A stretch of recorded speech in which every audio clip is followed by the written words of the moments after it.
But okay, so we're going to go over this incident. First of all, where did it happen? Rendlesham Forest, which is about a 10-minute drive into the forest from the adjacent, now I think it's not in operation anymore, but the Royal Air Force Woodbridge Air Base. In Suffolk County, right? In Suffolk County. And it's about 2.5 hours northeast of London driving. So, that's where it happened. Now, what happened? This is the official memorandum of the Deputy Base Commander at RAF Woodbridge. Quote, early in the morning of 27 December 1980, at approximately 300 hours, 2 United States Air Force Security Police patrolmen saw unusual lights outside the back gate at RAF Woodbridge. Now, this is the thing, too, real quick. Even though this was in the London area and in the UK, the air base was basically staffed by all United States Air Force personnel. Right. So, okay, so back to the quote. Thinking an aircraft might have crashed or been forced down, they called for permission to go outside the gate to investigate. The on-duty flight chief responded and allowed 3 patrolmen to proceed on foot. The individuals reported seeing a strange glowing object in the forest. The object was described as being metallic in appearance and triangular in shape, approximately 2 to 3 meters across the base and approximately 2 meters high. It illuminated the entire forest with a white light. The object itself had a pulsing red light on top and banks of blue lights underneath. The object, it maneuvered through the trees and disappeared. At this time, the animals on a nearby farm went into a frenzy. The object was briefly sighted approximately an hour later near the back gate. The next day, 3 depressions, 1.5 inches deep and 7 inches in diameter, were found where the object had been sighted on the ground. The following night, 29 December 1980, the area was checked for radiation. Beta/gamma readings of yada yada yada. It was radioactive. Skipping ahead. Later in the night, a red sun-like light was seen through the trees. It moved about and pulsed. At one point, it appeared to throw off glowing particles and then broke into 5 separate white objects and then disappeared. Immediately thereafter, 3 star-like objects were noticed in the sky, 2 objects to the north and 1 to the south, all of which were about 10 degrees off the horizon. The objects moved rapidly in sharp angular movements and displayed red, green, and blue light. The objects to the north appeared to be elliptical through an 8 to 12 power lens. They then turned to full circles. The objects to the north remained in the sky for an hour or more. The object to the south was visible for 2 or 3 hours and beamed down a stream of light from time to time. Numerous individuals, including the undersigned, witnessed the activities in paragraphs 2 and 3. Charles I. Halt, Lieutenant Colonel of the United States Air Force, who happened to be the Deputy Base Commander. Okay, so he actually got the dates wrong in his memo. Right. But officially what happened, these are kind of the facts that more or less everyone agrees on. December 26, 1980, United States Air Force servicemen investigate what they initially believed to be a downed aircraft in Rendlesham Forest. They report seeing a triangular metallic craft described by one of the servicemen, Sergeant Jim Penance, as a craft of unknown origin. In the years to follow, Sergeant Penance claims to have been up close to the craft for 45 minutes and to have touched it, which is interesting because he has some interesting things to say about what happened when he touched it. Yeah. December 28th, 1980, Lieutenant Colonel Halt and several servicemen visit the site of the landing to perform radiation tests. During this investigation, the events described in memo paragraphs 2 and 3 allegedly take place. And what's interesting is Lieutenant Colonel Halt also had an audio recording of that entire investigation. I listened to parts of it, actually. Me too. Yeah. It's so interesting because apparently Halt is like a by-the-books guy. Super by the books, was very skeptical that anything was actually happening. And it's only because so many people reported on Boxing Day and the day 2 days later, that something weird was going, that he went and checked it out. Yeah. Straight ahead, in between there it is again. Watch, straight ahead off my flash right there. So there it is. Hey, I see it too. What is it? We don't know, sir. So can I get some? Yeah, it's a strange, small red light. You'll see maybe a quarter to half mile, maybe further out. So, There's a lot of controversy about this because that memo I just read was by the deputy commander of the base, but the commander of the air base, Ted Conrad, he disputes all of that. Right. He basically said, I interviewed these guys after they went into the woods. They said they didn't see anything, whatever it was, they never got close to it. Now, the servicemen, they're still alive. The guys who investigated the phenomena. Right. They say, well, we wrote down what happened, the fantastical elements, the whole thing, and basically, like, our story was changed and we were forced to sign off on it. So it's kind of interesting. Yeah. It's funny because I saw in your research you looked at I think it's Ian Ridpath. Ridpath. He has that whole website with everything about it and his own great. things. And because there is, though, a lot of, I mean, it is weird to see who's telling the truth, kind of, because like this initial thing from Halt, that seems fine to me. I think it's hard to dispute what he says there, but he really doesn't prove or say anything. But the three airmen, like Penance is really, I don't know if some people say his stories kind of changed, it's become more elaborate from just seeing it, seeing nothing, to touching it, to, so I don't know if you would, where you want to start with the different people. So here's the interesting thing about Penance, because he's the one who's probably the most outspoken about what he experienced. Yeah. He's the guy who claims to have touched the craft. And in interviews, he describes that it was a super smooth, kind of almost like a black glassy texture, very smooth.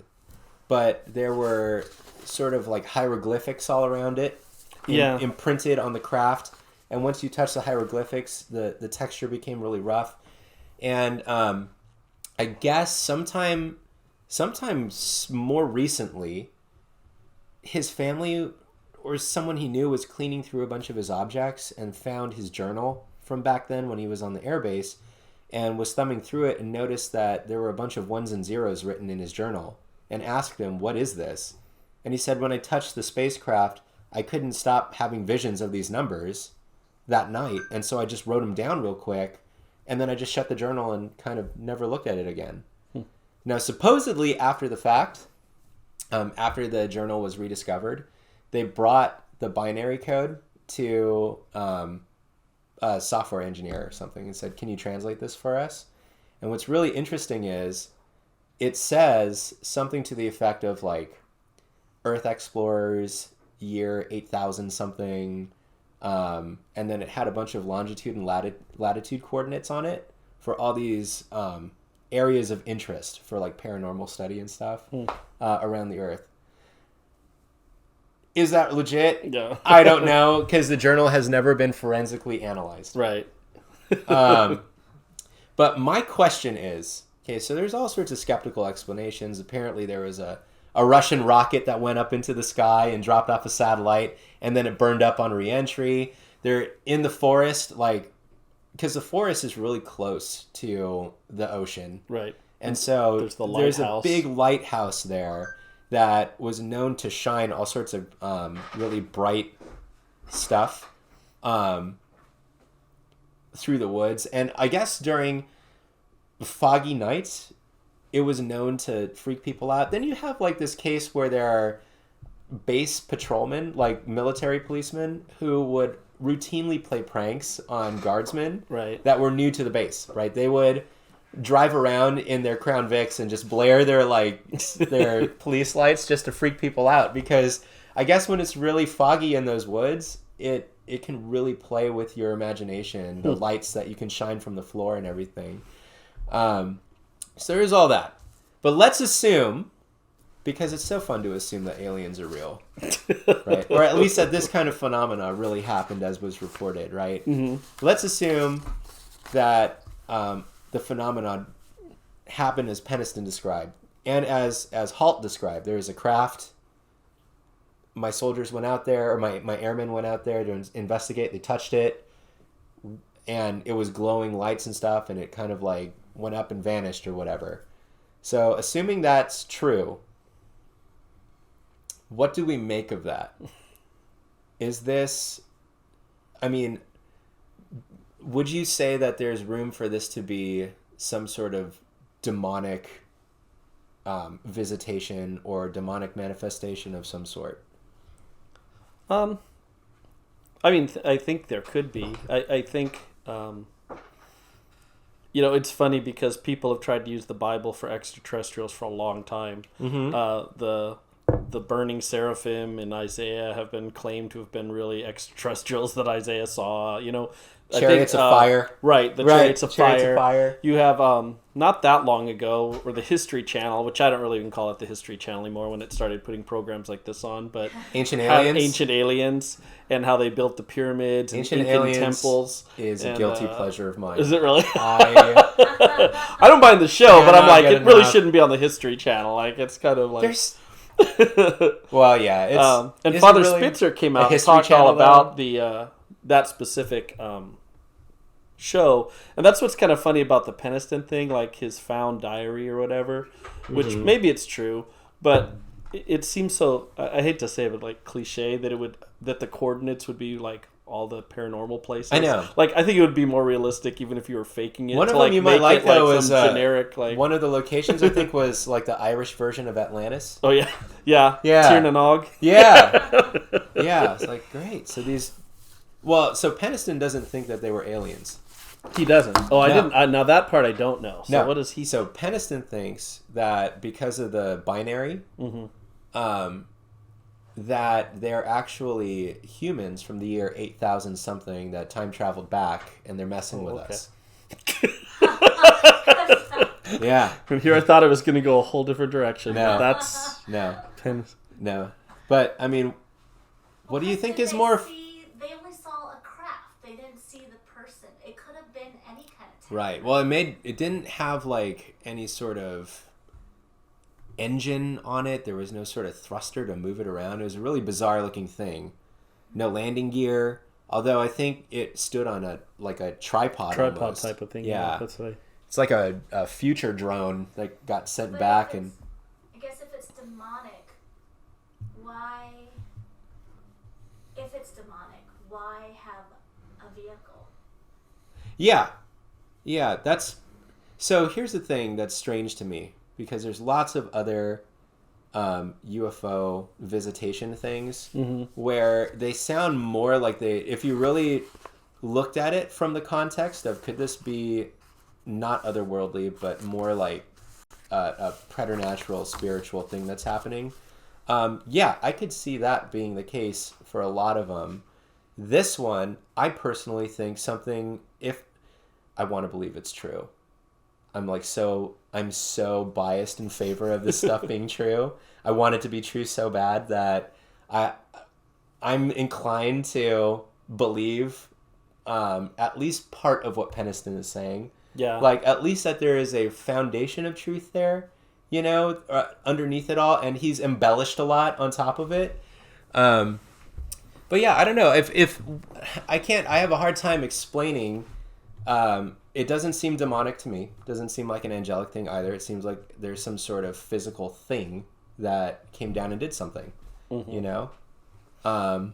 Yeah, I mean, although to like Quinn's question is, I mean, it doesn't, just because, people are looking at it from their own standpoint and such, and for example, I mean, if we went back in caveman times and came in like some of our modern cars, how would they actually explain them in their time period?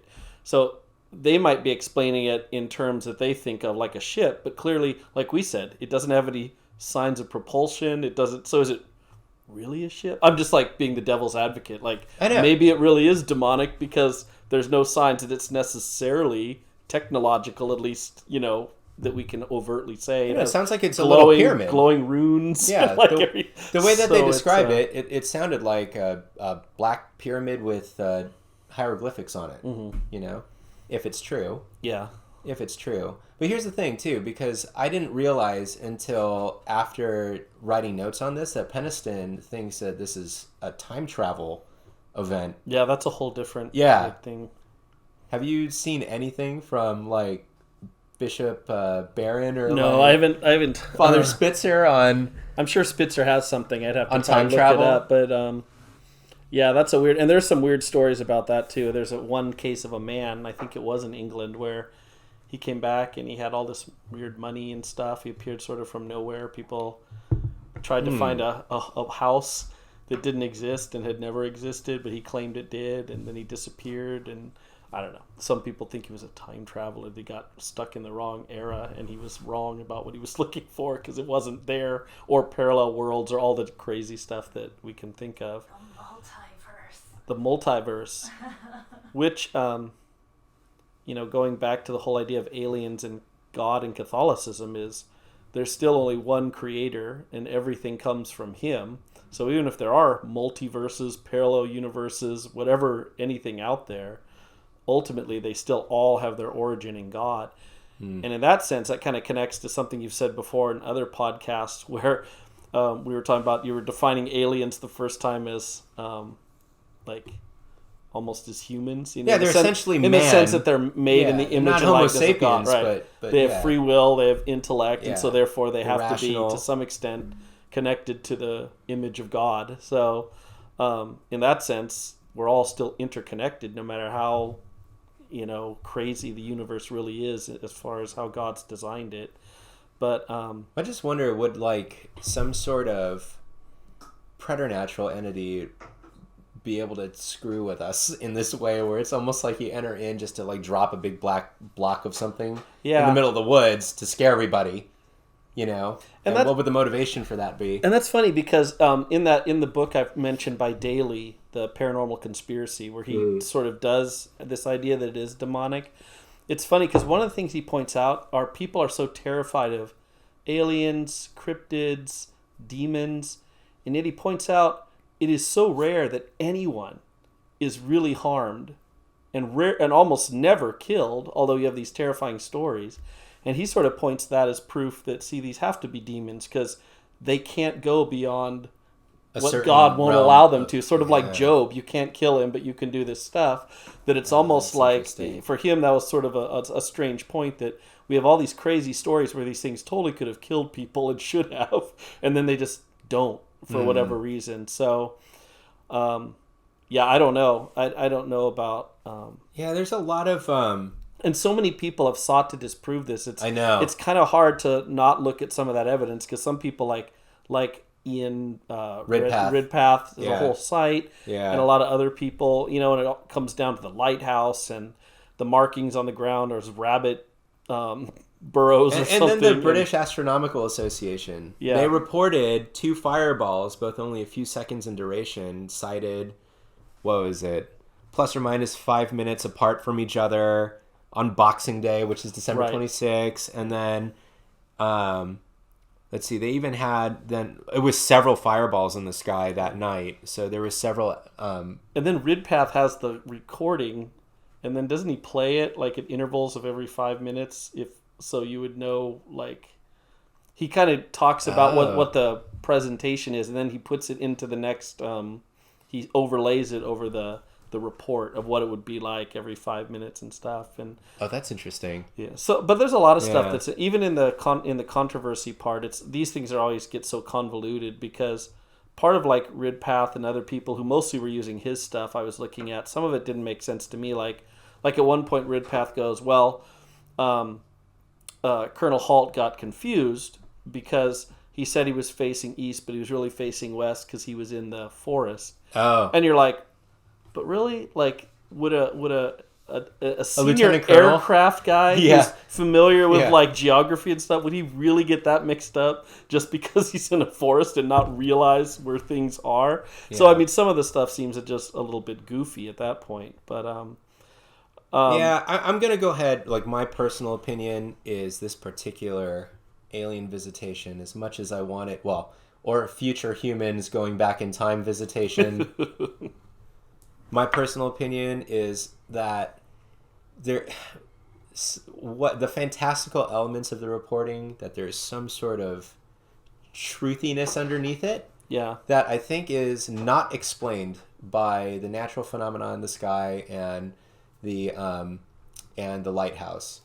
But I think that so much of it is embellished, no matter how hard or how much I want it to be true. Yeah, I think a lot of that too, and because I'm willing to give it at least an underlying weird event, not necessarily that it's supernatural or alien. Right. Most of that comes from the fact that just last year they finally admitted to Congress that they've been looking at these weird events.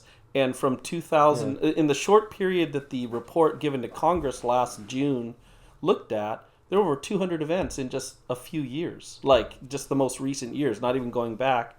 So for that, I'm willing to give it at least the benefit, like you, of it, maybe something occurred there. Yeah. But yeah, I definitely think, unfortunately, in a sense, it's been made worse by embellishing it so much that now people can disprove the embellishment, and then it becomes unbelievable. So, I just feel like it definitely in the 1980s. Yeah. Could it have been some sort of just, thing that some government was working on that came down in the woods? Sure. Yeah. Well, do I want it to be aliens? Yes. We'll just say we don't know. Should we end it with that? So if you like what you saw, be sure to hit the like button. Mm-hmm. And if you want more videos from me and brother Chris, make sure you hit subscribe to our channel and the bell notification so that you get alerted whenever we post a new video.